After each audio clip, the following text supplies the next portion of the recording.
Hello, everybody. I'm here with Amy. How do I pronounce it? Narishkin. Narishkin. Yeah, Thank you that's so my much. husband's fault. Yeah, right. Well, I get Barbe and Barbary and Oh, okay. all that. Yeah, So yeah. Messes with people as well. Right. All right. There you go.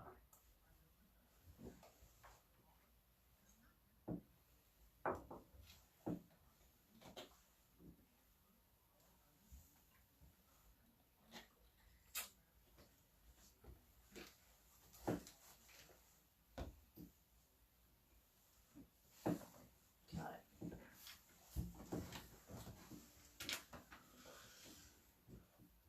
Brought my new book. I just published it.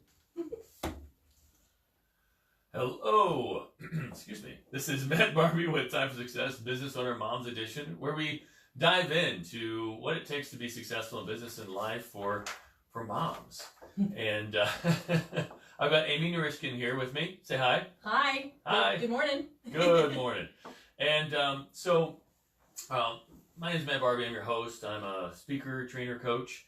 And, my passion is helping business owners really create the business that gives them the life, well, it gives them and their families the lives that they dream of. And so this is really about, how do we make sure that we, protect all areas of life in that pursuit of a winning business as well. So, Amy, thank you so much for being on the show today. And can you tell the audience a little bit more about you and your business and what you do? So I would describe myself as a teacher, a learner, and a culture coach. Oh, I love it. So a lot of times people ask me, what's a culture coach? Yeah. And that awkward moment, we've all experienced it when you don't know what to say because you're talking to a person from a different race or different culture. Sure. And this is what I get to do, is help people find the freedom to talk with just about anybody across differences and commonalities. Yeah. Well, that's good because, sometimes you want to be considerate of differences. And right. Sometimes you're just not sure, like, is this the wrong way to go? Am I crossing the line? Am I not communicating effectively, saying the wrong thing that they might take completely differently than me? Right. And when you've got all that, when you've got that awkwardness and then you compound it in a corporate setting, whether it's a school, a church, a corporation, a nonprofit, you can just imagine the impact on collaboration and innovation and productivity. So it's so fun to be able to help people step into authentic relationships, such that they can feel free to check on how they're coming across to other people. Right. And check on impact rather than be so concerned about their intent. Yeah. Just super fun for me to see that growth. Absolutely, and it's got to be really freeing for an organization and a team to be able to really start better connecting with people. Yeah, they can totally be real with each other. Yeah. So when I do workshops, for example, one of the things that my mentor taught me, so I'm 53, right? And I've been in this work since the current civil rights movement started, right? But my mentor, I'm a white woman, and just in case you can't see me on radio land. But my mentor is a white woman who's about 70 years old and has been involved since the original civil rights movement in this work. And one of the things that she's helped me, I got a lot of mentors in my life. Well, they come in and go seasons. Yeah. In terms of generation and gender and race and nationality, a lot of folks who chime into my work just because I only know my cultural perspective, so I need perspectives of other people. Absolutely. And one of the things that she taught me when I'm holding workshops, Amy, if people can just walk away with one thing, is that they learn to check on their impact. And it can be as simple as what was my impact, or how did my words come across to you? Okay. So it gives the person on the receiving end the opportunity to respond with ouch, or that didn't feel to, or it can just be, oh, it's fine, let's just keep going. Checking on impact.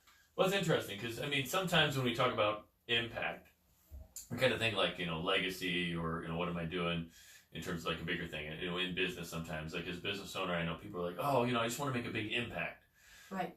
but there's those nuances of the impacts as well, like just a conversational impact. Like what do they walk away thinking about, right? Is that kind of what you're talking about? Like thinking about and feeling. Yeah, feeling. Yes, feeling. Absolutely. So often, people of color, women, people who identify in minority in any way, different generations, feel in an organization sidelined or silenced. Mm-hmm. And if an organization, like I said, whether that's a church or a classroom or a corporation, if you really want people to bring their whole game to work and bring their whole selves, and that means all of the gifts that they have, that's what's going to make for this collaboration and innovation, and also the market reach. Yeah. That so often, so my ideal client, for example, would be, for example, a white male CEO who has an organization that looks a whole lot like him, right? Right. And this CEO is scratching his head trying to figure out, how do I reach a broader market?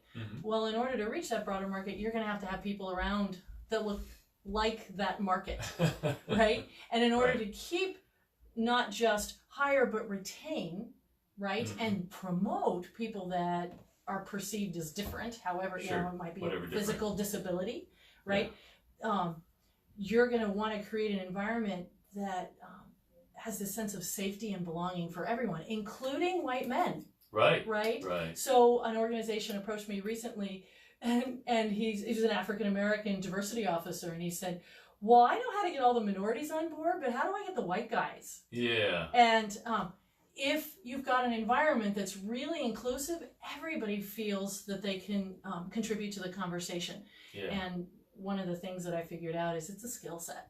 It is. Yeah. Talking with people that somehow you perceive to be different, it's a skill set. It's art, and it's a skill set that can be taught. Yeah. Yeah. Well, it is, and sometimes you learn the hard. I mean, I know I've learned the hard way. I mean, I've misspoke, and things have been taken way out of context of what I meant to say. Right. Absolutely. You know, I'll stand up enough to be able to admit it. Right.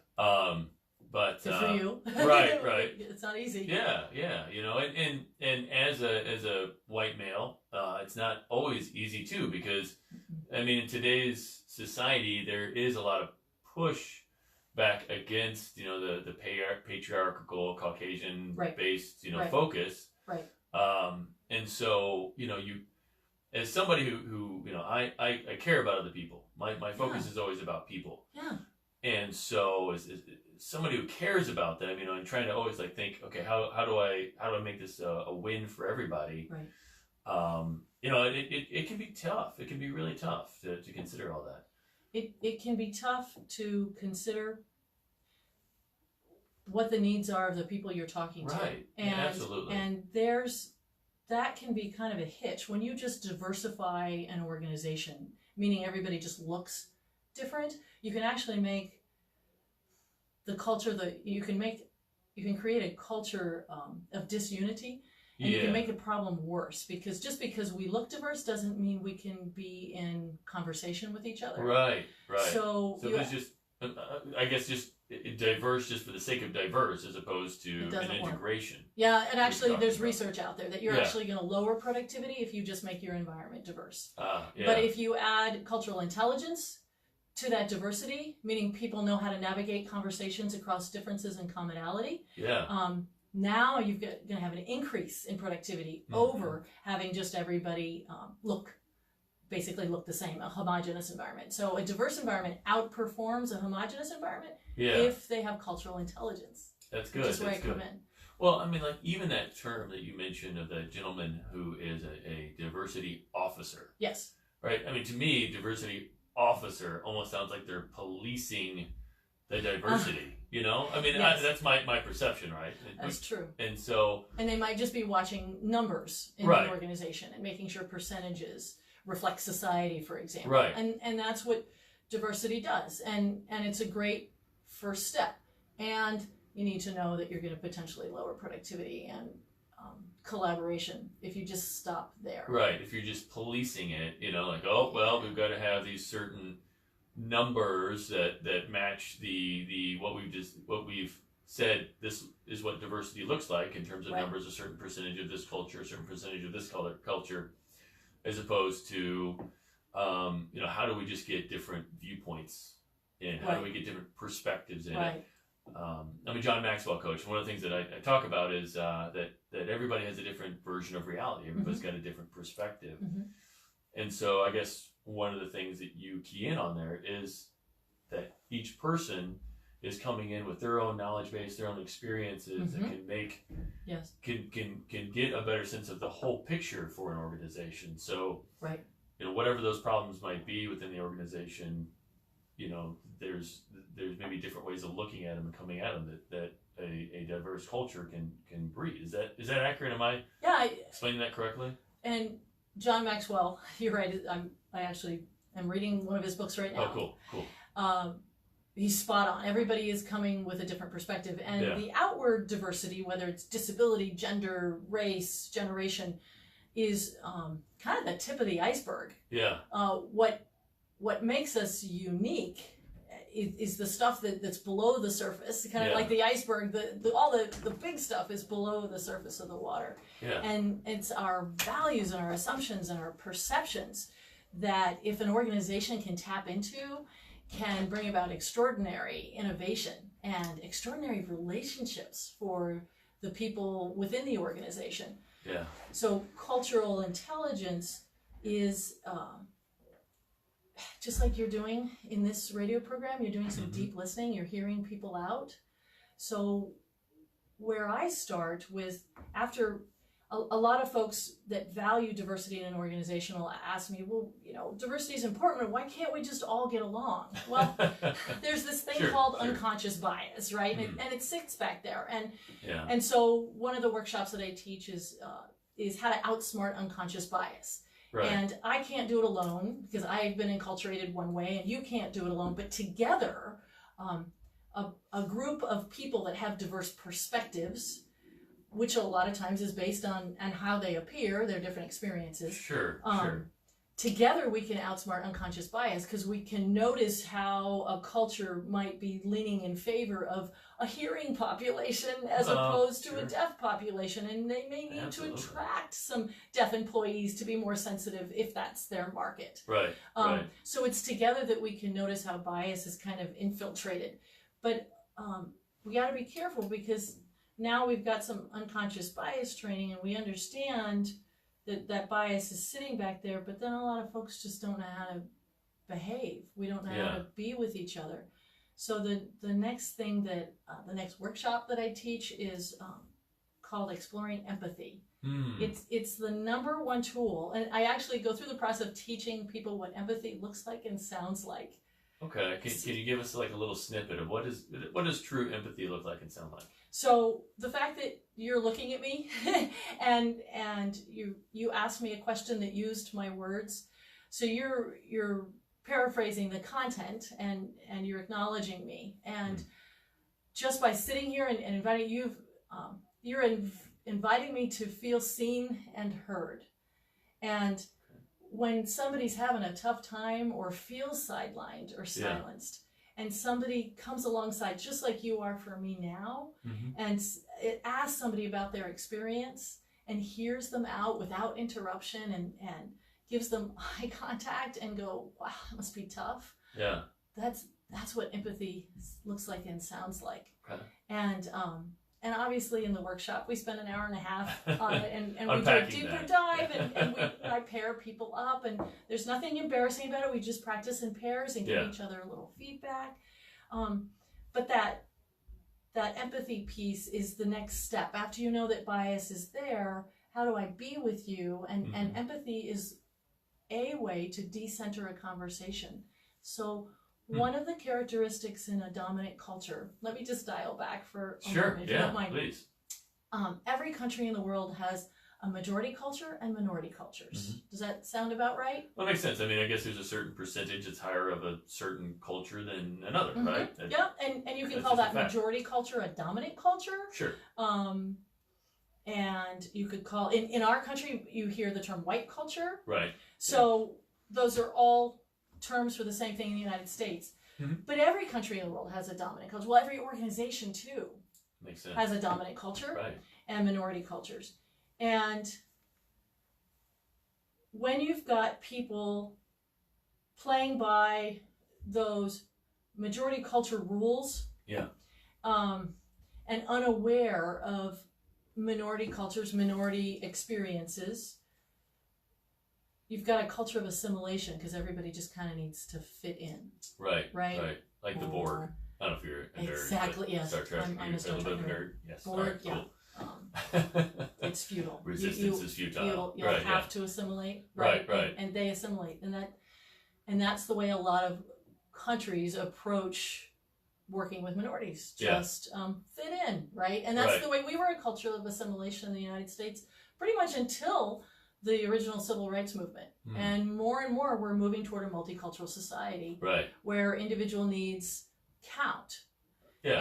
and need to be heard, and Yeah. markets need to be reached, Right, yeah. Because the demographics are changing. There really isn't going to be a majority culture in numbers very soon, Interesting. right? And Yeah. and with where are we, a 3.9% unemployment rate? Mm-hmm. Those organizations that are homogenous are going to have to hire people that don't look like them, just Right. because, not just because they want to reach the market, but because there's not going to be employees that look like you, Yeah. right? And you don't want those employees ghosting you. You want them Right, showing right. up for work, You right? want them And to feel comfortable. you and- want them and to stick empowered around, and- right? Yeah, everything. And so one of the things that I remember a CEO asked me, well, there's nothing I can do about those people who just don't show up for work. Mm-hmm. And I Mhm. said, Mhm. do you have a diverse factory floor? And he said, yeah. And if they don't show up, I can just fire them.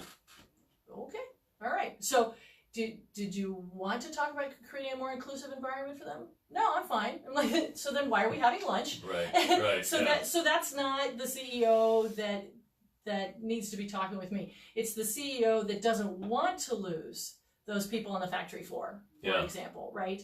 And folks, there's some infighting, for example, going on the Yeah. factory floor. The Bosnians might not get along with the Mexicans, for example. Yeah. And I'm using that example because my husband is a consultant as well, and Yeah. he's in a lot of different factories, and he sees infighting between different cultural groups. If you want to create a culture that's inclusive, meaning it has that sense of belonging and sense of safety, you're actually going to want to dig down with employees as to why they're not showing up for work. Mm-hmm. So, for example, is it because in St. Louis public transportation isn't great? Yeah. And I know that some organizations use Uber to get some people to work. Wow. For other people, they just don't have any extended family and it's a single mom. And if a kid is sick, there's no backup. Right. And so it might be that she needs some of her money set aside for daycare or somebody to come in or a place for that child to be in order for her to keep showing up for that hourly job. Yeah. And we won't know unless we ask, or it might be HR, ask some questions Yeah. that can hear somebody's need. And sometimes when you just hold space, they have the answers. Yeah. They just haven't had somebody hold space, hear them out, and Yeah. and they, oh, that's what I could do. And they have their own answers. Yeah. It's not that a company has to supply all the answers, but it might just be an HR person that goes, that's a really tough situation for you. Can we brainstorm together? Right. Yeah. Right. So A little bit of real kind of coaching in terms of connecting with people. But I mean, what coaching really means, coaching and Yes. leadership and management, all that kind of stuff has been a little, it's kind of all merged in, I think, people's heads a lot. But real Right. coaching is kind of working with people to help them kind of figure out how to better work through their challenges and helping them. to decenter the conversation. Okay. So Tell me more about that. Help you me can- to understand. What does decenter the conversation So that's mean? actually the path that I was headed down earlier. Yes. Silly All right. me, you were talking about, I was talking about majority and minority culture. So one of the characteristics of majority culture in the United States, when you're part of a majority culture, you tend to center the conversation around yourself. And so one of the things that I, as a person who identifies with the majority culture, when I'm talking with a person of color, I have to make sure I'm not railroading the conversation. I'm not keeping it about me. Yeah. And that's the kind of thing an HR person who wants to help encourage this inclusive and compassionate environment is going to have this skill of decentering this conversation, keeping the focus on the other person. So enough cultural self-awareness.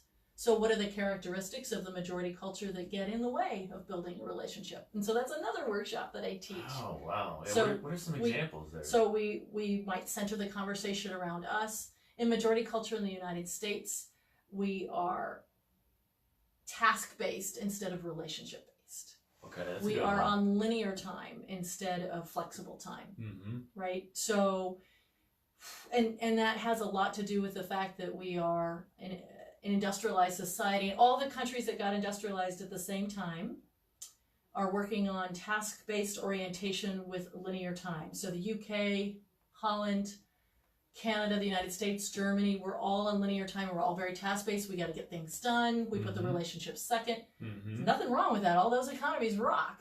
I'm not knocking the capitalist society. Right, I just right. want folks to have the opportunity to realize that there's times to opt in and to opt out Yeah. of those cultural characteristics. There might be a time you actually need to slow down the conversation and be super present with a person while you're problem solving. And if you've got a meeting at 10:30 and that person is pretty emotional in front of you, it may be that next meeting has to be put off just a little bit to finish this very precious conversation in front of you. Yeah. Yeah. And there's just to develop a little bit critical thinking or evaluative thinking around the cultural characteristics so they don't dominate you.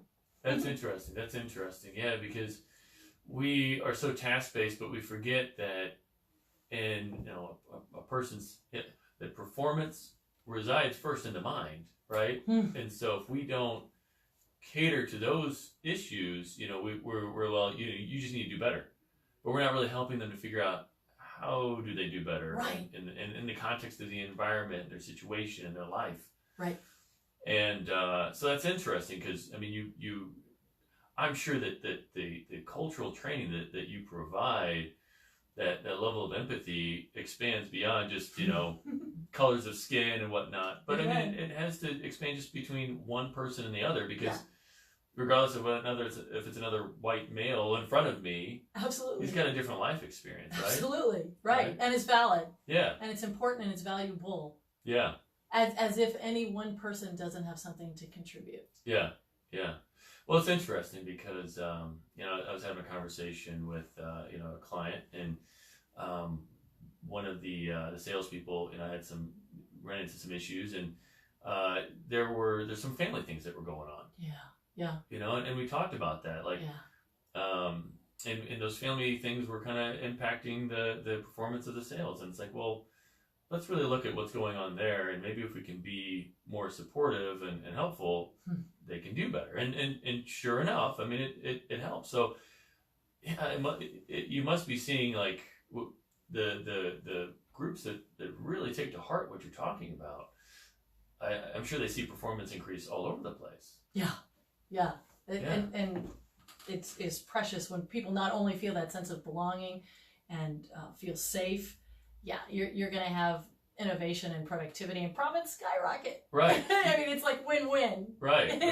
It's so awesome. Even in, a lot of people want to complain about millennials, right? Yeah, I get that all the time. Right. I told you, I'm 53 and people tell me about millennials and I'm like, have you sat down and heard them out? Yeah. Oh my gosh, like, amazing what my 20-somethings have to offer. I've got 4 kids and 2 in their 20s. And it's amazing what our conversations back and forth about cultural consciousness. Yeah. And my oldest, she develops exhibits, and she's always now thinking about accessibility. So, I mean, this is success. If my kids are thinking about accessibility for everyone, and my daughter's a journalist in New York City, and she talks about interviewing people from not her dominant cultural perspective, but capturing that perspective of the person she's interviewing. Yeah. Amen. Yeah. That's the work. Well, we've only got 2 minutes, but if you have a nugget for everybody struggling with the whole millennial quote unquote thing, I'm doing the finger quote unquote thing. Yeah. And then tell everybody a little bit more about how they can get a hold of you and reach you if they'd like more information, please. So, to learn more about millennials Right. and working with people, anybody that you feel like is different from you. Yeah. I write a monthly blog. Oh, cool. And the blog you'll find on my website www.empoweringpartners.com. Yeah.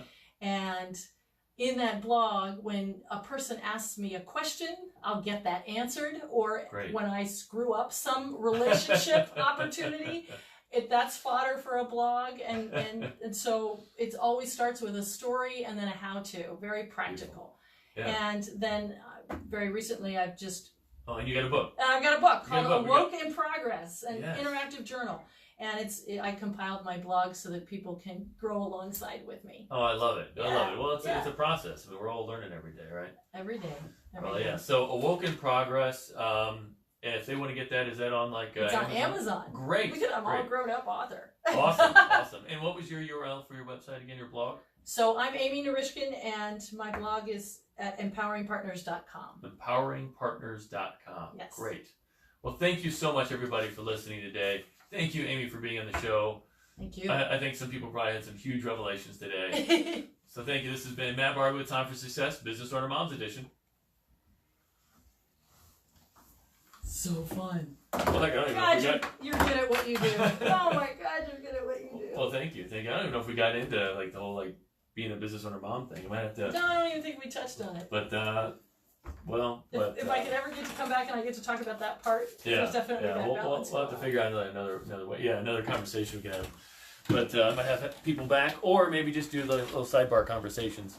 Thanks, everybody.